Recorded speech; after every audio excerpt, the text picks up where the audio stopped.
now. We got to get the, okay, good. Yeah, making sure my interwebs connection was proper. And it is, so that's wonderful. There's Rocky. He's got a nicer mug than I do, so we'll look at him maybe. Um, I'm going to tell you a funny story. This story is going back now to 2022, when I had a situation with a woman. It ended really badly, but it did. It ended really badly. But it goes back to that anyway. And me and this woman actually had quite a bit in common, um, in our backgrounds and whatnot. But like I say, there were issues between us, and it didn't work out. But things just were not good in the end. But here's the thing. Get Rocky back in the picture here. Here's the thing, though. There's a funny story anyway. During the whole scamdemic, um, I was very outspoken against mandates. And on Facebook and YouTube and everywhere else, I was very outspoken. And I received threats. I had people threatening to kill me. Even I had death threats made against me and everything else. I had one guy from California say he was going to fly up to Canada and he was going to find me and he was going to shoot me to death. That when he got here, he was going to have a gun, he was going to find me, he was going to shoot me to death. I had people telling me I should be executed. I had all sorts of things, and they called me a plague rat. They called me somebody who wanted to murder old people and all sorts of stuff. Anyway, I got into a debate with this fellow. He's a local fellow in town here. I'm not going to say his name. But I got into a debate with him one day on a page that his mother runs. And it ended up with his mother reporting me to Facebook and having me actually barred from Facebook for a while. There was a couple of months where I was booted right off Facebook because of it. But anyway, what had happened was this fellow, he told me that I was nothing but a dirty plague rat and I should be put to death. I should be executed. I just lost the connection, but it's back now. He said that anybody like me should be put to death, that I should be publicly executed to serve as an example to others who won't obey mandates, that this is what will happen to you.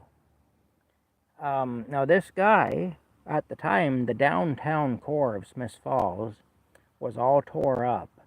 They were redoing the whole street. They're trying to gentrify the town is what they're doing, and it's hurting poor people in a big way. I know poor people who have been really badly affected by it. But anyway, this is what they're doing. They're trying to squeeze the poor out of Smiths Falls now. And anyway, part of that was revitalizing the downtown. And so they had the main street all tore up, Beckwith Street. They had it all tore up. And, of course, the merchants downtown were suffering because of it. Nobody was going down there because it was such a pain to go down there with the street all tore up. And, this particular fella that I got into the debate with, he had single-handedly shut the construction down twice that winter because he filed a complaint with the government to say that the construction workers weren't wearing masks while they were working. And so the site got shut down while they did an investigation, and in the end it was decided that they didn't need to wear masks when they were working and they could go back to work. Well, they were back at work for only a few days or a week or something. And what did he do? He filed another complaint with the government, again, about the workers not wearing masks. Got it shut down again. So for most of the winter, the construction was shut down. And, of course, that really screwed the town up in a big way. Well, anyway, he was telling me I should be publicly executed and stuff. And I said to him, hey, aren't you that useless twit who single-handedly held the town hostage all winter over your stupid your stupid love of mask mandates. I said, how much hardship did you cause by doing that? I said, how many of those businesses downtown suffered because you did that? And on all the rest of it. I said, the construction went on then well into the spring. It was still going on at that time. The finishing parts of it were being done at that time, but still, it was months behind schedule because of what he did. The chief of police in this town at the time actually publicly said that guy was an embarrassment to the town. I mean, which he got into some trouble for, actually, because, of course, that guy and his mother both raised heck over that. But anyway, this woman who I was dealing with at the time anyway, this is before we fell out. This is before she decided that I was an abusive narcissist, so she still liked me. She defended me on this post where I was arguing with this guy. And she came on and she told him, she said, my mom should have backed the car up and finished the job when she had the chance. Well, I didn't know what that was about anyway, but I used to talk to this woman practically every evening on Messenger. And so we're talking that night anyway, and she'd come to my defense, and we were talking about different things, and I was telling her I was booted off Facebook, but I could still use Messenger, because this guy and his mother had complained and got me booted off Facebook for I think it was for a couple months. But anyway, I asked her, I said, what's the story there anyway? I said, when you said that your mom should have backed the car up and finished the job, I said, there's got to be a good story there. And she says, oh, yes, there is. And she told me the story. And basically, this happened around 1986. So this woman was like 10 years old. I'm 8 years older than her. So I was 8 years old in 1976 when she was born. So I was 18 when this happened in 1986. She was only 10. But she's in the car with her mom. Her mom had a 1979 Plymouth Fury. Great big four-door sedan. Anybody who remembers those cars, those Plymouth Furies, they used to use them as police cars. If you watched old episodes of the Dukes of Hazzard, the police cars they used on that show were like that. That's basically the type of car it was. Anyway,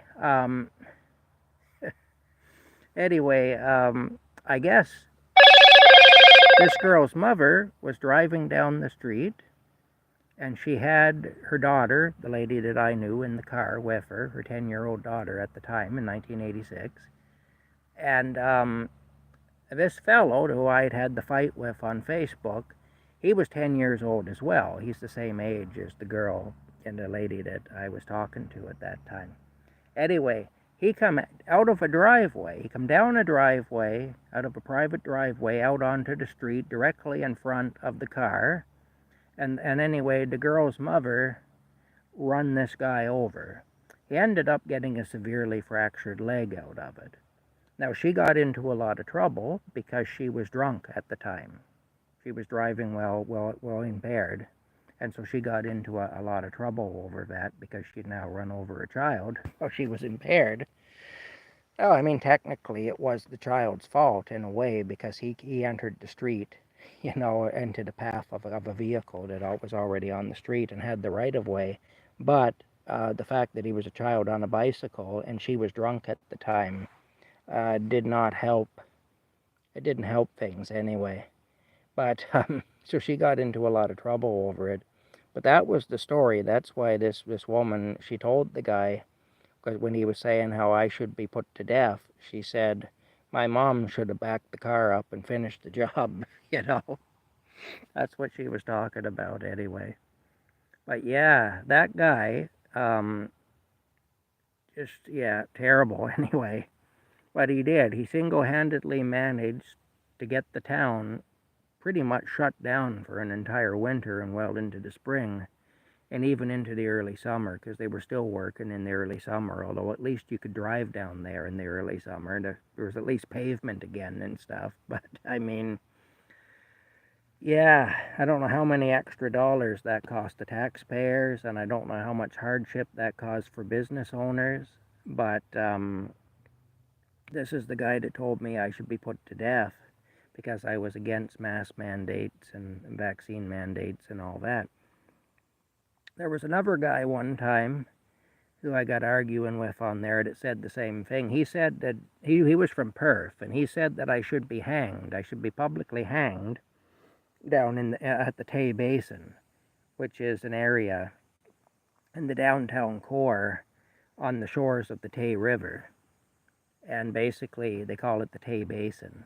And he said I should be publicly hanged in the Tay Basin, and that he'd get himself a refreshment cart, he said, a snack cart, and he'd sell snacks at my execution. He'd gladly sell snacks at my execution.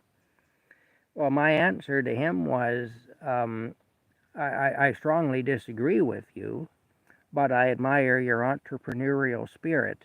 So that kind of ended the conversation. I don't think he knew what to say to that.